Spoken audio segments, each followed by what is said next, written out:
Diplomacy's origins go back to Calhamer's boyhood in Grange Park, Illinois. Born in 1931, he was bookish and ungainly, spending his days indoors playing chess and all-star baseball, a game that used a spinner to simulate major league contests. His mother, Helen, encouraged him to have a big imagination, and he was always inventing board games. One day, rummaging in their attic, Allan discovered an old geography book and was fascinated by the exotic bygone countries on the maps: Austria-Hungary, Serbia, the Ottoman Empire. After high school, Calhamer won a scholarship to Harvard. The college was still all male, and Allan fell in with a group whose social lives revolved around board games. Sound familiar? He was a history major, and a class in 19th century Europe furnished the final inspiration for diplomacy. Assigned to read the origins of the World War, Allan recalled the atlas in his family's attic. "That brought everything together," Calhamer said. "I thought, what a board game that would make." In 1959, Calhamer published Diplomacy with 500 self-printed copies. The game has gone on to sell well over 300,000 copies. To give us a glimpse of Allan beyond his work as a game designer, we're now joined by two very special guests, his daughters, Tish and Selenne. Let's start off, and Tish, you're the older of the two. I'm gonna go to you first. Tell us about your dad. Tell us, again, not from the game designer standpoint, but just tell us what was he like? Well, first of all, thank you for granting me the oldest child privilege. We used to always, divide everything up into fair and unfair. So, okay. No, you are deserving of privilege too, Selene. Our dad was absolutely one of the most brilliant, wittiest, kindest people that we've ever known. Just literally one of a kind. We have so many stories about him, mostly just small everyday life types of vignettes, but that served to show just who he was. I think he was the quintessential gentle giant. He was also the genius at the end of the street. He was he was just an iconoclast. He was unique, and absolutely had, I think, the most wonderful wit, that I've ever come across. Loved numbers perhaps a little unnaturally, but and he did not pass that love to either one of us, but that's okay. Selene, tell us about his history, like maybe where he was from, schooling, how he met your mom, things like that.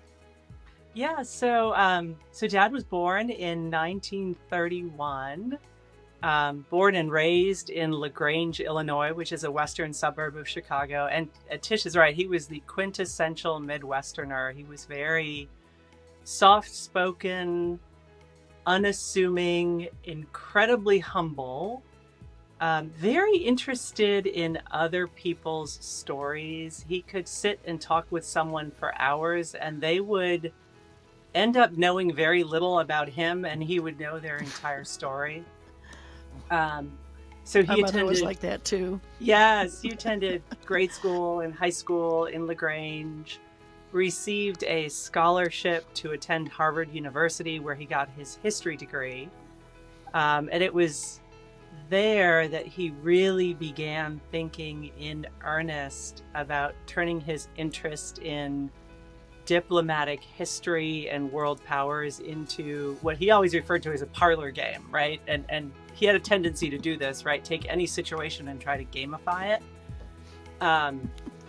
So he worked very hard throughout his Harvard years. And then in the ensuing years where he did some law clerking, he worked in early computer programming for a lab in Boston. But by 1959, he felt he had perfected the game. And for all his humility, he did think it was a pretty darn perfect game. And I don't. He was always right. I don't think he was wrong. By 1959, he had sold it to Games Research and gotten the first run of 500 published. Which, if you have one of those 500, those are rare.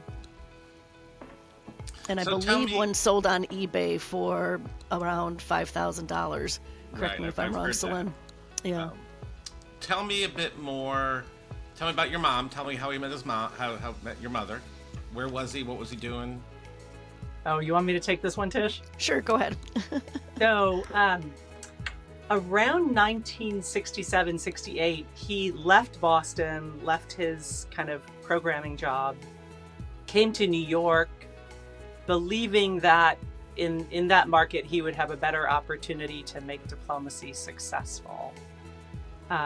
He took a job as a historian / park ranger at the Statue of Liberty.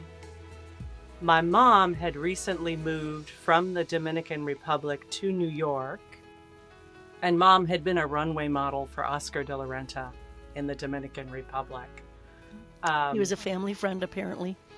Yeah, so he saw her standing in line to take a tour of the statue and probably came up with the one and only smooth line of his life. For which we are eternally grateful. Yeah, he approached her and said, "Excuse me, miss, it's Ladies' Day at the Statue of Liberty," which it was not. And you don't have to stand in line or pay for a ticket, and you get a free personal tour. And she knew it was a line, right? but she told us later she had always envisioned herself marrying a tall American man. And Dad was 6'4" and redheaded and was everything she was looking for. Well, that's a great story. Now, to me, when I first started researching your dad, he was the same age as, almost the same age as my father, a year or two younger, but the same generation where people were less dependent upon, had a lot more freedom of choice of things to do. There was not so rigid. You could pursue your interests a lot more. Life cost a lot less. It seemed like he kind of went from Harvard to then Harvard Law School, which he dropped out of, which I imagine his parents probably weren't thrilled with, I would guess. You can tell me otherwise if you ever talk to. Do you ever meet your grandparents? Mm-hmm. Oh yeah, we were very close to our grandparents. Okay. Our grandmother especially. They ever discuss your dad dropping out of law school? I don't know that they did, but Dad did. I don't remember, yeah. And I think he went to law school thinking it was going to be more like diplomatic history. It was going to be strategic and interesting, and it ended up being memorizing case law and precedent, and he simply hated it. And oddly enough, the Socratic method of teaching in law school apparently didn't appeal to him, but he enjoyed teaching us in a sort of Socratic way, a lot of question and answer, and he would pose a question and we would have to think for ourselves. Why that didn't work for him in law school, I suppose we'll never know. Indeed. In talking to you about your dad prior to this interview, you talked about him being an artist. Make sculptures, paintings. Fill me in a bit about that. Either one of you. So he was a cheap artist. I don't know that he ever went to an art store and bought art supplies, but he would comb construction sites for scrap lumber. Anytime we received a package, like the cardboard became a canvas. And he turned everything into art. And you know, he had a tendency to see things differently, right? He also loved to take photographs, but the photographs he took would be of things like, you know, the shadows of rippling water against a wall, or He loved Leaving bridges on the pavement and- or something like that. Yeah, bridges and ships and construction sites and oil refineries and Family machinery of all members with their kinds. mouths full. Yeah. Oh, he hated a posed photograph. Yeah, yeah, If you posed, he wouldn't take a picture. It had to be a candid. yeah. So what I'm hearing here is somebody who looks at life very differently. Oh, for sure. Most people in Harvard Law School would choose the path to continue in Harvard Law School. Most people would take the posed picture. Most people probably wouldn't have left Boston to become a tour guide in New York. But he's following his passions. He's not necessarily following the rules. He's probably trying to figure out his strategy through life, but not following the guidelines. Would you say that's a fair description? Absolutely. I would say, too, that extended to his child rearing. I don't think he ever saw any reason that we would not be interested in the things he was interested in, right? So I remember being maybe 4 years old, right? And it was Dad's duty to read us a bedtime story. And he wasn't going to read us a child's story, right? Because that's not what he was interested in. So he would pause in the middle of whatever he was reading and come in and read us that, right? So one of our favorites was there's this sort of awful Kipling poem about British soldiers slogging interminably across South Africa during the It was Boer Vachel Wars. Lindsay. Oh, was it? Okay. Yeah. And he would read us that, and we loved it. So, Although it doesn't date well. no, it's probably not appropriate to read to children right before bedtime. Or Edgar Allan Poe, or Charge of the Light Brigade, or whatever he happened to be reading was what And we the got for Battle Hymn bedtime of the story. Republic was a perfectly appropriate lullaby. Yes. Yeah. And if he wanted to go fossil hunting, we went fossil hunting. If he wanted to visit a fish hatchery or a sewage treatment plant, I mean, these were our vacations, right? Yeah. Now, We you were in did- Griswolds, but no Wally World. You did mention that you took at least one road trip with him in the Mercury. Oh, yeah, we took a lot of family road trips. Yeah. And we would always go out we would never go back the same way we came. So it was always a loop in, the western United States or the eastern United States. So you never saw the same thing twice. I think that's fascinating. That's great. Now, to go back a bit in the story, you told us through meeting Mom. So we met Mom in New York. Did they settle down in New York? Or tell me a bit, pick up from having courted your mom. What happened after that? So shortly after marrying Mom, they actually relocated to the Dominican Republic, where Mom was born and raised. Yeah, she wanted to have her first child there, which would be Yes. me. You. And Dad loved it because he could live on his diplomacy royalties there, right? And just pursue all his many hobbies and interests while being waited on by beautiful Dominican women, I'm sure.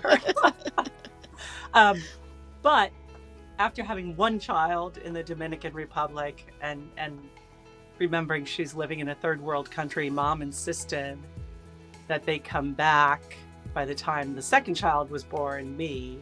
And at that point, they settled very close to where his parents are 2 blocks away. Mhm. Actually, right after they got married,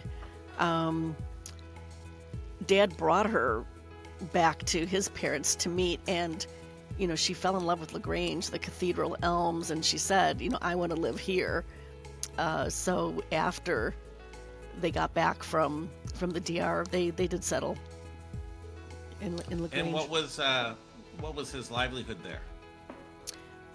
He actually needed to find work and wound up at the post office. And he worked there for about 23 years, I believe. And I imagine that gave him lots of time to pursue his other hobbies then. And plenty of time to think while he was walking. Right. He would look at license plates from the cars that were parked on the street as he delivered the mail, and he would figure out the prime factors of the license plate numbers. And I remember once showing my dad my new license plates. I'd just gotten my first car, and wanting to engage him in conversation. I now regret that. I said, is this number interesting?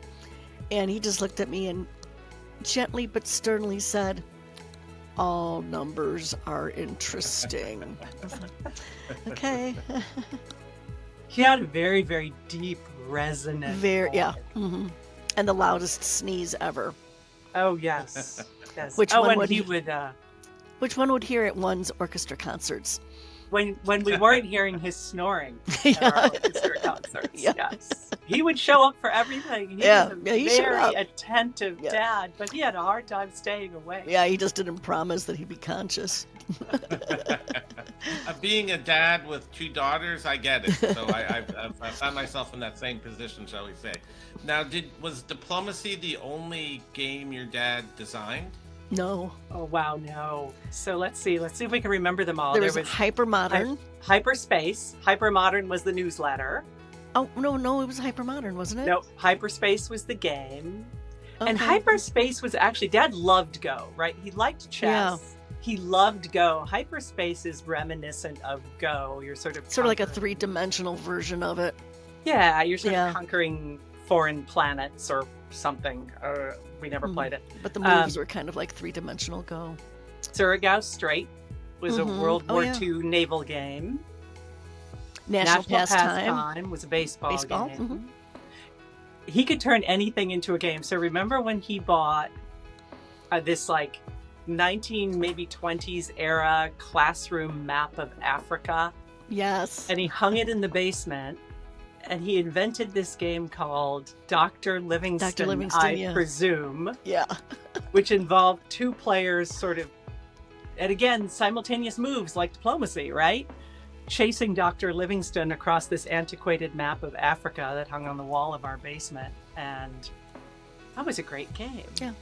We would play it whenever there was a tornado warning, Yeah, he turned and everything we were into a banished to game. the basement. Did he publish any of these other games? Tried Yes. to, and yeah. Self-published, yeah. Yeah. Right. Okay. Now, to go back a second, being a baseball fan myself, what team was he a fan of? Chicago White Sox. It's generational. Southside, baby. Just like the new Pope. So now let's really drill down into Diplomacy. When you were growing up, did you play it with him? So I did not play until high school. I didn't at all. I remember being maybe 4 years old, being sent to bed early, and waking up in the middle of the night for water or potty break or something, and finding 2 men in our bathroom negotiating strategy to take over Russia or something. So we were certainly very aware of it. He would host games at the house. But And no, people I would- didn't. Sorry, go ahead. I was gonna say I didn't play until I was in my teens. Tish, how about you? I never really played at all, and I still haven't, but it's one thing on my bucket list. I do want to learn for real how to play, just like I for real want to learn how to play chess and Go and some of those other games that he loved. I remember people just randomly showing up at the house, wanting to speak to the geek god. And Mom would always offer hospitality, just these tall glasses of orange juice. If you remember the Minute Maid frozen concentrate, that was the orange juice of choice. And people would get like these tall glasses of orange juice, and then they were escorted into the house, and they could meet and talk to Dad as much as they wanted, and the conversations would range, over a vast array of topics. And then sometimes Dad would take out a board of some kind. It might not even be Diplomacy. It could be chess. It could be Candyland. Who knew? I think people walked away knowing that, he gave them, quite a lot to think about, and gave them his time and his heart and his spirit, who he was. Did you get the feeling growing up in that period that he was like a celebrity? In that niche world, yes. Well, I'm sure your friends weren't having strangers knock on the door wanting to talk to their No, dads. probably not. We've heard a lot about your dad, about how he invented the game, met your mom, Cave 4, things of that nature.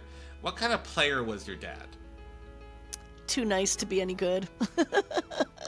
He Well, was a mediocre player at yeah, best. it's a little more than that. So as a player, I think he was who he was as a person, right? He was unassuming and kind, and always more interested in what others thought about the game and whether they were enjoying the game. In addition,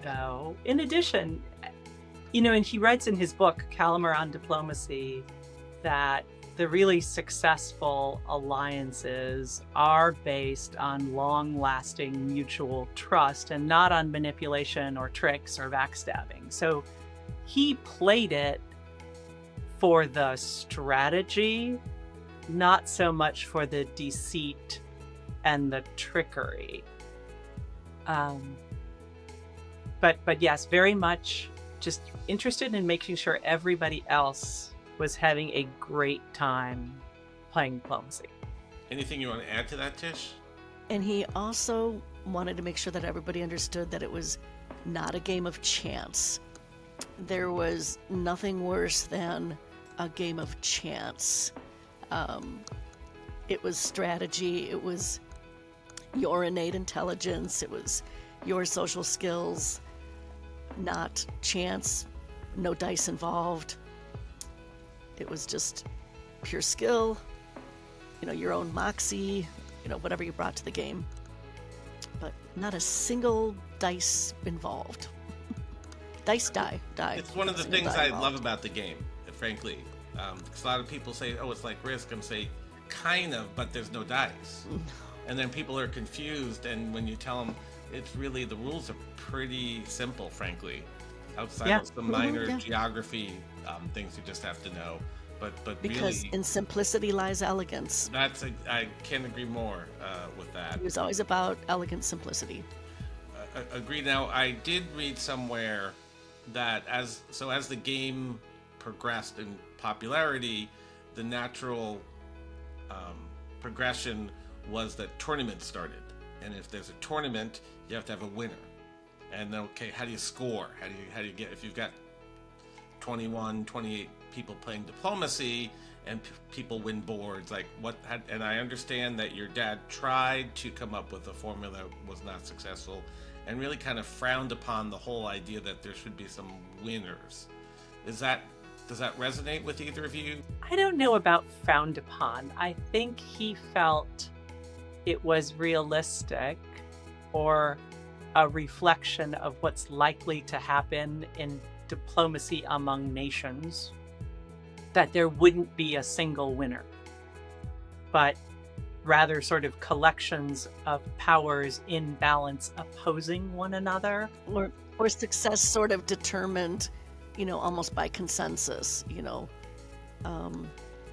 kind of like there was Pax Britannica, Pax Americana, as world history unfolds, you have your superpowers, you have, the countries that are going to be more successful in swaying other countries' decisions and policies and that sort of thing. And I think he saw it as, again, there's no clear winner, no clear loser either.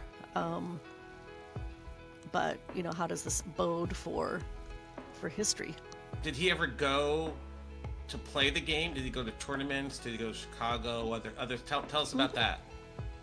Well, he went to Japan one year. There was a university that had invited him. Went to England and Scotland, and then all points in between. Just small Midwestern college towns. East Coast, West Coast. Yeah, he actually got some travel out of it. Dad loved the DipCons and just loved hanging out with the players and talking to the players. And in his acknowledgments to his book, if you'll forgive me, I'm going to read it because this is how he felt about diplomacy players. I would like to thank the legions of diplomacy players, the publishers, the games masters, and those who have stepped forward to provide hobby services whenever needed for nearly 40 years. At times, they have been knowledgeable, inquiring, eager, tireless, forthcoming, friendly, wise, funny, collegial, brilliant, happy-go-lucky, cool, excited, deep, sly, understanding, and helpful. And they have met with triumph and disaster and treated those two imposters just the same. Did you ever go with them to DipComs or any other tournaments? Yeah, every so often, especially if they were in Chicago or in the Midwest. Mom went along on the England-Scotland trip, but he went alone to Japan. Tell me about, do you recall being with him at the DipCons or at other conferences? What was it like? A lot of tables and chairs and men with stained T-shirts. It hasn't changed that yeah, much. just Currently, long I'll say the only stretches of difference, boredom for thankfully, us. is Yeah. that there's men and women now with stained T-shirts. Yes, well, that's a tremendous development. Lots of great conversation. I definitely remember some of the greats, right? Many of whom we've lost, right? Larry Peary, such a big personality, such a lovely guy. John Boardman, who unfortunately just passed away in the last month, who really was the father of postal diplomacy. Fred Davis. You're better. These are guys that Dad would talk about, and then you'd get to meet them at the conferences, which was pretty cool. How old were you at this point when you went to the conferences? Do you recall? So for me, the most recent one, we combined one that was at George Mason University with college trips for me. So, mid-teens. And Tish, how about you? And we went as a family to the World DipCon in Chicago. Yes. That would have been, I think, around 2011, 2010, and it was one of Dad's last, it was his last outings. DipCon. It was his last DipCon for sure. And when did Dad pass away? 2013. Okay. Yeah, right, Mom in 2016. Right. So. And have you, since he's passed, have you stayed active with the game at all, or do you want to get back into it? I never was active. not really, but I hope to. Chicago has a someday. very active diplomacy community. I can. Yes, there the you Windy go. City Weasels. We'll plug them. Yes.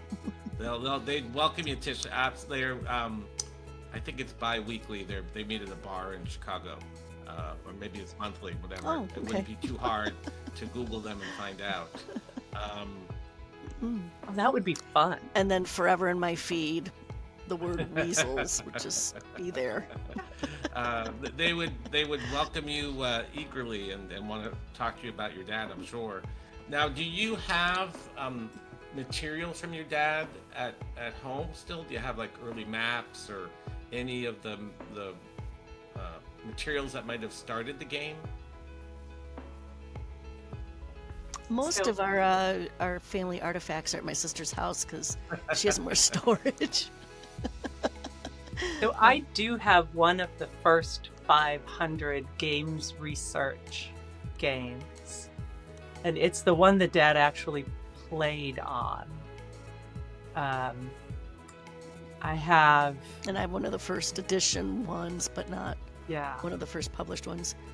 file cabinet drawers of documents. I do have a copy of an early draft of the rules. I have the early handwritten drafts of the book he was a great keeper of correspondence. So all the letters from, guys like Boardman or Peary telling him they want a scoop for their next diplomacy zine, he kept all of that stuff. All the letters from Eddie Burson telling him that he should change the rules, he's got those. Yeah, I've got a lot of stuff that I need to go through and archive properly. Have you thought any at all about what you want to do with that material? Little bit, yes. I do want to preserve it. It's very, very interesting, and he had such a lively mind. Actually, in digging through boxes of stuff to provide to you for this podcast, I came across his letter that he received from Mensa with his score when he took the test, and it was a 159. And I think at that time they only went up to 160, and I think maybe now they go up to 162. But yes, there's so much in there that's not just interesting because it's about the inventor of diplomacy, but it's just sort of intellectually interesting or funny or lively that I would like to preserve for anyone who would be interested in the future. Which might be 3. Interesting take on that. I will give that a lot of thought. Speaking of thoughts, any last stories, any last anecdotes you want to tell us about your dad? Well, I remember once, I think I was in junior high, Dad brought home a label maker, which he probably picked up at a garage sale on his mail route, which is how most of our little toys and trinkets came to us. And he started labeling everything in the house, not just regular things like file cabinets that you would expect. He labeled the refrigerator, he labeled drawers, and then he just started labeling random objects with pithy statements or quotations, whatever he wanted to crank out. And he labeled the cat food dishes. We had several cats all the time, usually. And Dad also, as a side, Dad treated our cats as he treated us, where he thought they were intelligent creatures. They didn't need to be babied. He relished and enjoyed them for who and what they were. So above one of the food dishes was this rather long label that said, "It is essential in this life that you be your own cat." So, when you have 3 or 4 cats crowding the bowl, you might need a reminder of that lesson. It is essential in this life that you be your own cat. Selene, any last thoughts about your dad? Yeah, for all his intelligence and deep interest in important topics, right? He was really just an amazing dad. I'll close on this. I remember. Yeah. Do you remember when the movie Risky Business came out? And we were either early teens or I may have been a preteen, and it was rated I think we're in R. high school, yeah. And the local theater was standing firm on that R rating, and they weren't letting anybody in. But our gaggle of preteen teenage girls really, really wanted to go, and none of the other parents would take us. And by the way, without asking permission of any of the parents to take their preteen girls to see Risky Business, he gathered us all up in the car and drove us to the theater. And of course, he had to sit through the movie, which must have been torture for him, with a half dozen or more, giddy teenage girls. Which he did gladly because it was important to us. And look, I remembered it my whole life that he was willing to do that. Yeah. I don't know if he got in trouble with the other parents, but I don't think he cared. And then I think about times that, we most likely wounded him deeply. We're 3-4 years old, and here he is, a master of chess and Go, an inventor of diplomacy, and other games, and we would toddle up to him, Daddy, can we play Candyland? And just made him. He would get on the floor and he would play Candyland with us. The most puerile game on the planet, and but he did not believe in letting children win. So I remember playing chess with him, and anytime he would beat me, he would drop a piece, right? So it got to the point where I was playing with a full complement of chess pieces, and he had like 4, and I finally beat him. I will say that with my daughters, I didn't believe in letting them win either, I'm sorry to say. And my deal with them with chess was I would give them $100 or any of their friends if they could beat me. And Dad's too cheap for that. Well, I never lost, and I wasn't worried about losing, so it all worked out fine. And now that they're both engaged, I've extended the offer to both of their fiancés, and they haven't beat me yet. You're spoiling them. Good for you. My grandson, on the other hand, I did let him win once. Grandchildren are different. Yeah. His mom came to me and said, "Can you just throw one?" And I did, and he was very excited. So yeah. Likewise. Grandchildren are different. So, well, thank you both very much. This is really fun. I will let you know when this airs. I really appreciate the time and effort. It's been great to get to meet both of you and talk to you. And thank you very much. Thank you. Take care, Hal.